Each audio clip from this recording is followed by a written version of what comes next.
Ang tawag dito sa polycarbonate na ganyan yung design, yung para siyang merong guhit-guhit, is twin wall.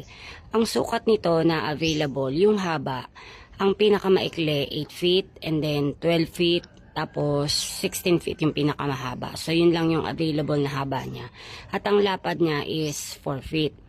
And then, kung nakikita nyo yung nandun, ayan, nilipad siya ng hangin, diba? Sa natanggal siya. Isa sa mga cost kung bakit siya natanggal or nilipad ng hangin, dahil kulang siya sa tech screw. So, dapat every 40 cm, meron siyang tech screw, at aside from that, wala siyang flat bar sa mga gilid. So, yung flat bar, nakakatulong siya para hindi umangat yung polycarbonate niya sa trusses, at lalagyan niyo siya syempre din ng flat bar.